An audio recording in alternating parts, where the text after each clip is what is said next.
તને ખબર લાલા તું કેવો હતો? યાદ છે તને? આછું આછું યાદ આવે પણ કોણ નહીં. તુલસી તને બહુ ગમતી હતી ને, એને લઈને તું જુનાગઢ આવ્યો. કેટલું મોટું સાહસ કર્યું તે પ્રેમમાં. પ્રભુ એ હે ને 6 વર્ષ પહેલાની કેસેટ હે બધી, જૂની વાતો હે. પછી તમારા જીવનમાં ખુશી આવી, પણ એ ખુશી તે વેડફી નાખી લાલા. સમજ્યા કે તારા જીવનમાં મુશ્કેલી આવી છે જ્યારે ખુશીનું એક્સિડન્ટ થયું ત્યારે, પણ એના પછી તે શું કર્યું? શું મારે એ બધું કરવું નતું, પણ કેમ થતું કે મને કઈ ખબર જ ન પડી. વ્યાજે પૈસા લીધા, ખરાબ સંગતે લાગી ગયો, દારૂની લતે ચડી ગયો, રોજ રોજ દારૂ પીતો હતો ને. તું રોજ કેવી હાલતમાં ઘરે આવતો તો તને યાદ છે? ક્યાંથી યાદ? તું જેને હાટું થઈને જુનાગઢ આવ્યો તો તુલસી, એના ઉપર હાથ ઉપાડતો તો રોજ. શાંતામાસી તારા કોણ થાય ખબર? મારી માં જેવી. તારા માં જેવી છે. શું કીધું તું ધક્કો મારીને? મરદ.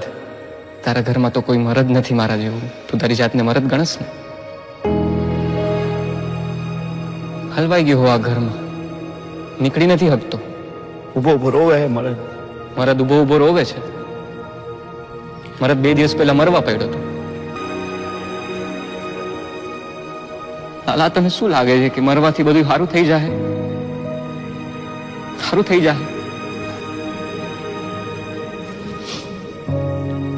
તું અહીંયા છો, અહીંયા હલવાણો છો, આટલા દિવસથી ગાયબ છો. ઘરે શું હાલત થઈ છે તને ખબર છે?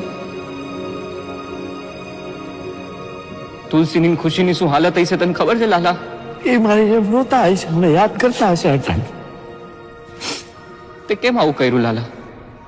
મને નથી ખબર કેમ આવું થઈ ગયું. સરસ સરસ હાલતું હતું ને બધું, તે કેમ આવું કર્યું? મને નથી ખબર, પછી ચાલતું ગયું. નતું ગયું. મને નથી ખબર.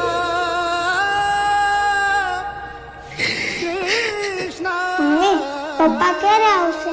ઓલા પીહુના મમ્મી કહેતા હતા પપ્પા મરી ગયા. ના આવે, પપ્પા જીવે જ છે. તું જો આ પિંક કલર કેટલો ફાઇન છે, કરવા માંડતો.